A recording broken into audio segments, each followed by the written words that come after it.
Superman चर्चा का topic है, सोचा हम भी बात कर लें। सो अपकमिंग सुपरमैन के पास एवरेज होने का ऑप्शन नहीं है, इसे हर तरीके से कंपेयर किया जाएगा, चाहे वो हेनरी कैविल से हो या फिर क्रिस्टोफर रीव से हो। लाइक ये सुपरमैन फुल ऑन ट्रिब्यूट है 1978 के क्रिस्टोफर रीव से। कैसे हमने बात कर रखा, लाइक वॉइस पैटर्न हो गया, बैकग्राउंड म्यूजिक हो गया, एंड इसमें क्रिस्टोफर रीव्स के बेटे भी दिखने वाले हैं। एंड जो ट्रेलर में हमें ब्लैक सूट में विलेन दिख रहा है, क्या वो अल्ट्रामैन ही है जिसके बारे में हम सब बात कर रहे हैं? क्योंकि अल्ट्रामैन सुपरमैन का ही वेरिएंट है जो कि दूसरे यूनिवर्स को बिलोंग करता है। तो क्या जेम्स गन अपनी पहली ही प्रोजेक्ट में मल्टीवर्स को इंट्रोड्यूस करा रहे हैं? मुझे नहीं लगता, क्योंकि मल्टीवर्स खुद में एक बहुत ही मैच्ड अप टॉपिक है, एंड क्योंकि ये लोग फ्रेश स्टार्ट कर रहे हैं तो मल्टीवर्स तो इंट्रोड्यूस नहीं ही कराएंगे। तो कौन है ये character? And lux Luthor Superman से इतनी नफरत क्यों करता? लाइक और भी लोग हैं, सुपर गर्ल है, वंडर वुमन है, एक्वामैन है, बट ये सुपरमैन से ही इतनी नफरत क्यों करता है? बात करते हैं। अब हमें ये तो पता है कि डीसी यूनिवर्स का पास्ट कितना मेस्ड अप रहा है। लाइक उनके स्टैंड अलोन मूवी काम करती है, आई मीन बेस्ट होती है, बट एज अ टीम कभी काम नहीं कर पाती। लाइक बैटमैन ट्रिलॉजी की बात करते हैं, गोटेड, आई मीन इसे परफेक्ट ट्रिलॉजी बोलना कहीं से गलत नहीं हुआ। क्रिस्टोफर नॉलन डायरेक्ट कर रहे थे, बट जब इन्हें टीम स्पेंड करने को बोला गया और भी कैरेक्टर को डालने बोला गया तो क्रिस्टोफर नॉलन ने मना कर दिया एंड वो टीम से ही हट गए। फिर इन्होंने फ्रेश स्टार्ट किया मैन ऑफ स्टील से। मूवी रिलीज भी तगड़ी चली, एंड इससे इनके पास विजन था, आइडिया था कि टीम को कैसे स्पेंड करना है। बट ये किसी दूसरे कैरेक्टर को इंट्रोड्यूस कराने से पहले बैटमैन वर्सेस सुपरमैन के बीच की राइवलरी दिखाने का डिसीजन लिया। एंड ब्रो ट्रस्ट मी, ये राइवलरी कॉमिक के टाइम से ही बहुत फेमस है, आई मीन सबसे फेमस है ये मूवी इनके लिए मोस्ट स्टॉक साबित हो सकती थी अगर यहाँ पे बैटमैन क्रिश्चियन बेल होते, बट यहाँ पे इन्होंने एक न्यू कास्ट किया एंड उन्हें लोग पसंद नहीं कर रहे थे, एटलीस्ट उस टाइम पे तो पसंद नहीं ही कर रहे थे। सो एज अ रिजल्ट ये मूवी एज एक्सपेक्टेड परफॉर्म नहीं कर पाई। एंड इनकी एंड मार्वल की एक खासियत है, डिफरेंस कह लो, कि मार्वल अपने सारे कैरेक्टर्स को पहले एक स्टैंड अलोन मूवी से इंट्रोड्यूस कराता है, बट ये अपने सारे कैरेक्टर्स को एक मूवी में ही, बड़ी प्रोजेक्ट में ही इंट्रोड्यूस करा देते हैं। लाइक वंडर वुमन को यहाँ करा दिया गया, बट कम ऑन ब्रो, सारे ऑडियंस कॉमिक नहीं पढ़ते, राइट? बट जो है सो है, लेकिन इसके बाद भी इन्होंने स्टैंड अलोन मूवी ना लाके जस्टिस लीग लाने का डिसीजन लिया। लाइक तुम एवेंजर्स मूवी देख रहे हो and Captain America, Thor, Black Widow, Loki, होकाय,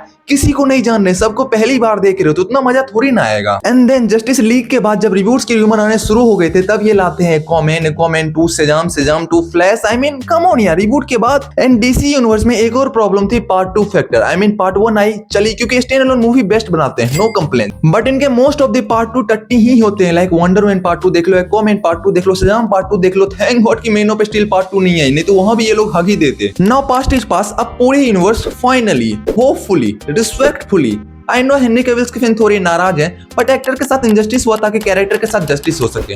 वो आई मीन यूनिवर्स रीसेट हो चुका है एंड अभी पूरे पत्ते जेम्स गन के पास है। एंड ये बंदा कितना अपने काम में बेस्ट है ये मुझे आपको बताने की जरूरत नहीं है। लाइक डीसी यूनिवर्स कभी बेटर टीम अप मूवी नहीं बना पाई। एंड अगर तुम इस बंदे को नहीं जान रहे हो तो गार्डियंस ऑफ गैलेक्सी ट्रिलॉजी इन्होंने ही डायरेक्ट की है। एंड एवेंजर्स के बाद अगर कोई मेरा फेवरेट सुपर हीरो टीम है तो वो गार्डियंस ऑफ गैलेक्सी ही है। एंड गार्डियंस ऑफ गैलेक्सी में जितने भी मेंबर थे हम इन्हें भी पहले नहीं जान रहे थे, बट इन्होंने जिस तरीके से इन्हें इंट्रोड्यूस किया, I mean rest is history best. So for now DC is in safe hand and I don't think कि सुपरमैन आपको डिसअपॉइंट करेगी। हो सकता है हेनरी कैविल को मिस करो या फिर ना भी करो, क्योंकि ये सुपरमैन हेनरी कैविल वाले से पूरे अलग है। एंड अब बात करते हैं लक्स सुपरमैन से इतनी नफरत क्यों करता है एंड सिर्फ सुपरमैन से ही क्यों करता है। सो इसके लिए कुछ ज्यादा साइंस दिमाग लगाने की जरूरत नहीं है। अगर तुम लक्स की साइकोलॉजी को समझोगे तो बंदा पूरे कंट्रोल अपने हाथ में चाहता है। आई जो भी हो इसके साथ हो, ये बंदा बुरा नहीं है, आई मीन ये अच्छा भी कर सकता है, बट जब भी ये सुपरमैन को देखता है तो खुद को नीचे फील करता है। एंड जब ये अदर कैरेक्टर को देखता है लाइक सुपर गर्ल, तो वो खुद में कंफ्यूज रहती है, उसे क्या करने से खुद नहीं पता होता है। वंडर वुमन को जब ये देखता है तो वंडर वुमन किसी एक कंट्री के साथ होती है, इसे ह्यूमैनिटी को प्रोटेक्ट नहीं करना, ये कोई भगवान नहीं बनना चाहते। अगर कभी वार होगा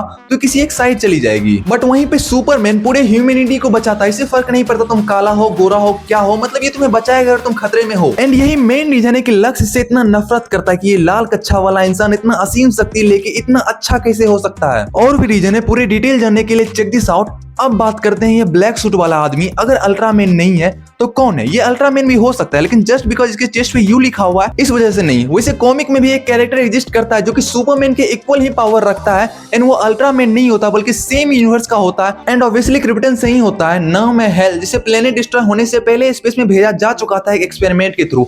एंड ये स्पेस में ही बड़ा होता है, इवॉल्व होता है, पावरफुल होता है, तो ये किसी तरह लक्स को मिल गया होगा स्पेस में। अब इस कैरेक्टर के हेल होने के चांसेस ज्यादा है क्योंकि ट्रेलर में हम देख सकते हैं कि कैरेक्टर का बाल बहुत बड़ा है एंड कॉमिक में हेल का भी बाल बड़ा ही रहता है, तो ये हेल ही हो। एंड एट द एंड यही कहना चाहूंगा, अगर कोई हेनरी कैविल का सच्चा वाला लॉयल वाला फैन है तो क्यों है, क्योंकि बंदा कूल है, शांत है, सेवेज है, एक पर्सनैलिटी है, how man should be. But Superman कभी ऐसा था ही नहीं। उसे देख के कभी किसी को डर नहीं लगता, कोई खतरा फील नहीं होता, चाहे वो कोई भी हो। बट अनफॉर्चुनेटली हेनरी कैविल को हमारे सामने वैसा ही दिखाया गया। बट ये सुपरमैन ऐसा नहीं है, मेनली बच्चों को टारगेट करती है, लाइक हवा में फ्लाई करते करते स्माइल करना, एंड फैमिली ऑडियंस के लिए है, bright, colourful, hopeful, optimistic. And ये यंगर ऑडियंस को उतनी खास क्यों नहीं लग रही है? क्योंकि मैं इनकी बात से एग्री करता हूँ कि पहले आप किसी को शाही पनीर खिलाओगे, देन दाल मखनी ऑफर करोगे तो अच्छी बात नहीं है। अब इनकी बात से भी एग्री करना पड़ेगा कि ये इस एक्टर फ्रेंचाइजीज की पहली प्रोजेक्ट है, सो कैरेक्टर डेवलपमेंट नाम की भी कोई चीज होती है। एंड ऑब्वियसली हेनरी कैविल जब पहली बार आए होंगे तो उन्हें भी हिट मिला होगा, like without underwear Superman, dark theme इतना क्यों है?